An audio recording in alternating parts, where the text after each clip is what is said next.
So hi, hello, you beautiful people. You want to know the easiest way to change your life today? Put your phone down and go outside. It really is that damn phone that's your problem. So let's talk about it.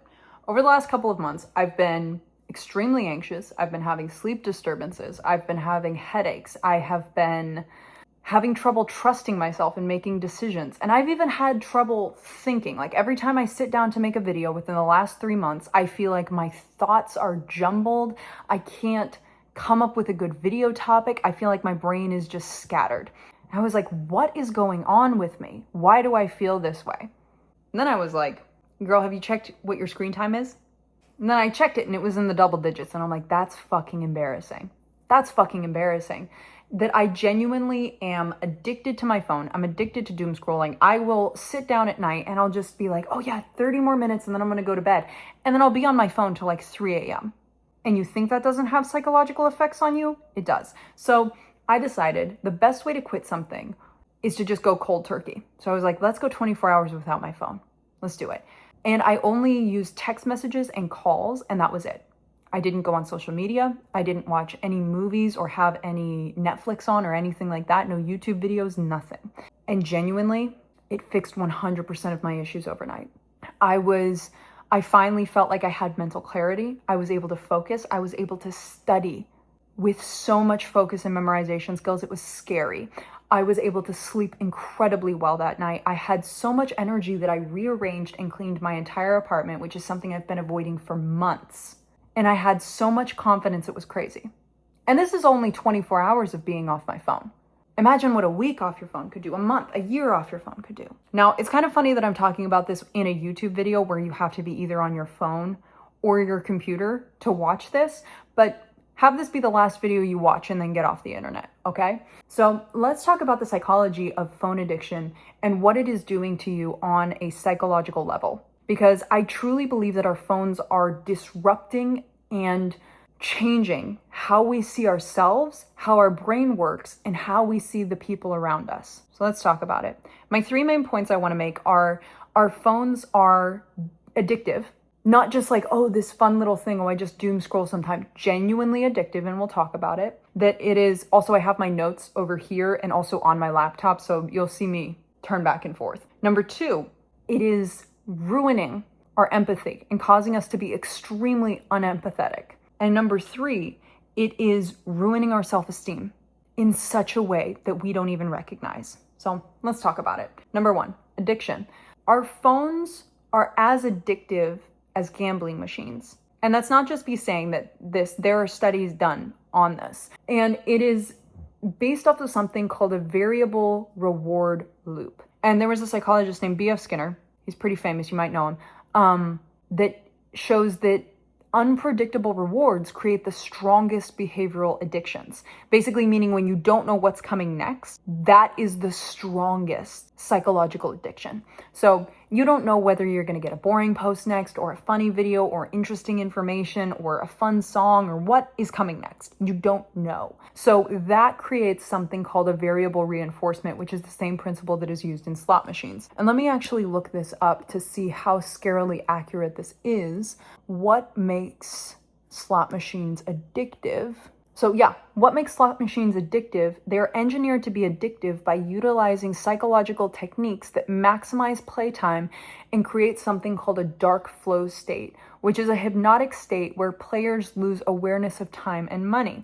Doesn't that sound like something else? Key strategy designs include high frequency, low value reward, intense audio-visual stimulation, and ergonomic designs that promote rapid, continuous play. Doesn't that sound a lot like TikTok? Same principle, same design. It also uses something called the dopamine wanting versus liking effect, which was a neuroscience research from Ken Burridge.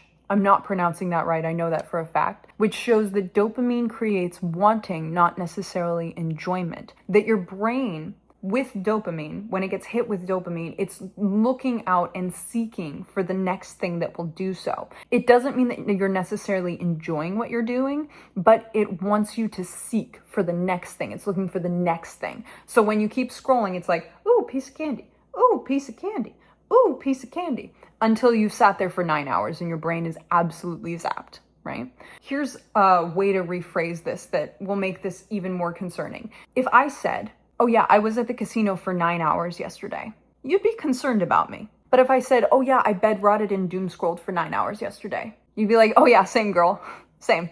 Genuinely concerning about how it's not seen for as destructive as it actually is, because the more you stay in something that is firing your dopamine like that, just rapid response, it lowers your pleasure centers, so you don't really feel enjoyment doing anything else except that highly addictive behavior, which is why over time, maybe when you first started getting on TikTok or Instagram or even YouTube Shorts, if you're a YouTube Shorts kind of person, it was easy to just scroll for 30 minutes. And then it became an hour. And then the next day it was 3 hours. And then over the course of the week, it's 5 hours. And then it's 10 hours. And then it's like you do it all the time. And then it's crazy. And I've even heard stories of people that were scrolling while they were driving and then they crashed their car. Like, it's crazy how much it sucks you in. Your phone is like a vortex that steals all of your energy and dopamine. It's crazy, right? That's the first point I want to make and make you aware of. The second point I want to talk about is the lack of fucking empathy, okay?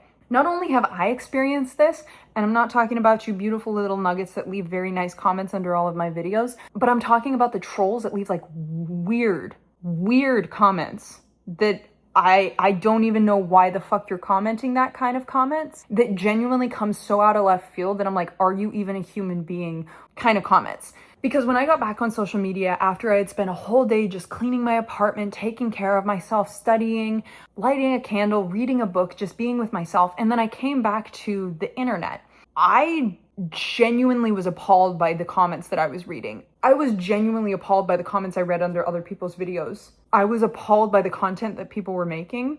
I was appalled by the level of like bullying and disregard for other people, and the amount of like discrimination and out of left field kind of comments that should never be said to another human being that were present, and that other people were defending and being like, oh no, it's just a joke. It's just a joke. Why are you getting so worked up over this? And then people calling them out and being like, hey, this is bullying. You shouldn't be saying these kinds of things. And then others being like, no, it's just a joke. You just don't get it. Like, shut up. Genuinely concerning. But there's actually psychology for why this lack of empathy exists online. There is something called the online disposition effect, which is explained by psychologist John Suler, which is when people are online, they feel more anonymous. They don't see the emotional impact of their words, and they don't have that face-to-face feedback. Because if you're face-to-face with someone, they will have reactions on their face. They will start crying. They will be upset. You will feel their energy. You will feel how upset you have made them. But when you're online, you just leave a comment and then that's it. You can say whatever the fuck you want and you don't have to deal with the consequences of it. So it creates this disconnect of empathy. And so the empathy decreases and the judgment increases exponentially. And then we become extremely desensitized to these kinds of comments. And we just think that this level of cruelty is normal. And it normalizes it online. So then, of course, it normalizes it in real life. And it just becomes this constant judgment machine. And when we're on that 24/7, we think that everyone functions that way, that everyone is judging us 24/7, that everyone thinks those kinds of things that those couple of haters are saying, or the people on Instagram Reels are saying, because that's one of the harshest comment sections I've ever seen. I actually have a really good example for this next point that I'm going to say, which is called the fundamental attribution error, which is when people assume that behavior reflects personality and not circumstances. So when you see a social media video, a lot of people will see that and they'll just take it at face value. And they're like, okay, let's look at this person and their actions and only their actions. Let's not look at their personal circumstances. Let's not look at their background. Let's not look at, where they come from or the situation that caused them to make this video or caused them to make this decision. Let's just judge them based on the one action without knowing anything else about this person, or even pausing to have a thought that like maybe their life is different than mine and they're in different shoes than I'm in, so they're making different decisions than I am, and or they're just a different person than me and they're allowed to have the freedom of speech to say whatever they want on the internet, right? So there's that judgment of action without knowing the situation. And for example, like before I started recording this video, I was eating my afternoon bowl of Takis. And the reason that I do this It's because I have a heart condition called POTS, postural orthostatic tachycardic syndrome. And my doctor has advised me multiple times, eat as much fucking salt as you can, Bailey, by any means necessary. She was like, I don't care if it's through chips, I don't care if it's through pretzels, I don't care if it's through Takis, try to eat as much salt as humanly possible because it makes your body healthy and it's health food for you. And obviously, there's healthier choices than Takis with fucking artificial dyes on them and all this shit and processed ingredients, but that's where I'm at right now. And obviously, Takis, processed ingredients, there's food dyes and it's high in sodium. Maybe not the healthiest food, but you don't know the decision making that went into this specific snack and went into me having these specific food. If I just posted, oh yeah, having my afternoon bowl of Takis, people would be in the comment section freaking out, being like, there's red dye number 40 in that. That's what's making you sick, not your genetics. You know, people would have a problem with that. And so it causes you this lack of empathy that people have of this weird disconnect causes you to question yourself so thoroughly because you're like, are they right? Am I the problem? Is what I'm doing a problem? Even though they don't understand the conversation, the doctor's appointments, the decision making that went into this specific bowl of Takis. Do I have this every day? No. Sometimes I just have salt and water. But today, that felt better because I have a tummy ache. If I drink salt water right now, I will genuinely puke. So we're not doing that today. We're going to have the Takis. And am I going to buy a bag of Takis once this bag of Takis is done? Probably not. Maybe I'll go to Whole Foods and I'll buy some organic pretzels. But right now, this was the thing on the shelves at the grocery store that I went to that had the highest level of sodium in it. And it's spicy, which is also a vasoconstrictor. And vasoconstriction causes the blood vessels to go like this to this. And it causes the blood to actually go all the way to my head so I can fucking think. So there is so much thought that went into that one snack. But if I showed you the Takis at face value, you would say that that's unhealthy. It's unhealthy to you. It's not unhealthy to me. Big difference. My life versus yours. But that disconnect is what causes so many people to question themselves and have low self-esteem on social media because what we hear, whether we want to believe it or not, becomes a part of our psyche. It's just whether or not we reject the idea or absorb it. And it's very easy to absorb an idea, especially when your dopamine's already on high alert, when your brain is already fried from scrolling for so many hours on social media or being on social media and reading through all of the comments. It's so easy to be in such a low emotional state at that point that you just absorb all of the energy that you read. And you're like, oh, okay, so everyone thinks this and human beings are going to judge me no matter what I do.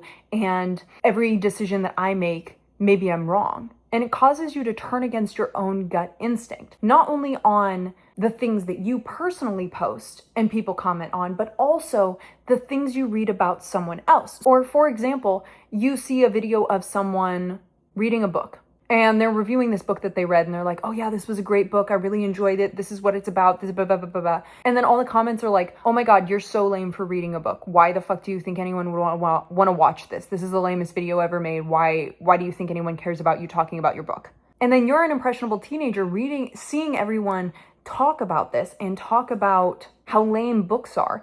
You're going to start absorbing that into your psyche because you want to fit in because you're a teenager, and you're going to start to believe everyone in the comments that had the balls to bully someone online for reading a book. That's actually criminally insane behavior that you're like, oh yeah, let's bully someone for reading a book. This was an actual video I saw. And my final point, because this video is already getting fucking long, the last thing I want to touch on is the low self-esteem of it all. Because there's the social comparison theory, which is where humans naturally evaluate themselves by comparing themselves to others. It happens. It's just a psychological phenomenon. We compare ourselves to others. But social media, and especially scrolling, puts so many people in front of you, and it creates this wild comparison of success and beauty and productivity and lifestyle to you that leads to a massive amount of insecurity, imposter syndrome, and decision paralysis. Here's the thing that people often forget. Social media is a social experience. You are seeing new people. You are seeing new things. You are seeing new circumstances. You should not be that social. Even if you're an extrovert, you shouldn't be that social where you're constantly having a flood of other people's lives in front of you. You should be focusing on your own life and improving yourself and making sure that you are the best you that you can be, instead of wondering like, why is their life so much better? Why do they get to do that? I should be more like them. I should be more like that. No, you should be more like you. And you should focus on that fact every single day, because we don't need 10,000 more influencers in the world. We need you to be yourself, okay? And I truly believe that this also connects to why people are so unempathetic and so judgmental, because the second that you stop working on yourself, you become judgmental. Because when you're working on yourself and you're in the struggle and you're in the difficulty and you're in the suffering and you are learning and you are exercising and building and healing and going through it, because self-improvement isn't just like a light stroll down the street. It is a fucking marathon, and it is hard.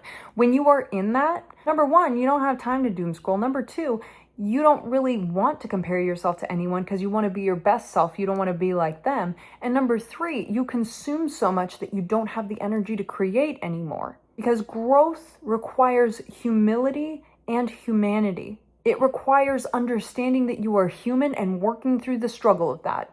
I've never met someone who was working on themselves that actually had the time to judge someone else. And the more you work on yourself, the more empathy you have for how complicated other people's lives are. The more empathy you have for other people in general. Because it becomes this projection of, I don't want to work on these qualities in myself, but I'm going to tell other people that they should work on them for themselves. Like, I'm not working on educating myself, on making sure I'm healthy, on making sure I'm happy, on making sure that my life is good. So I'm going to make sure that other people know just how fucked up their lives are.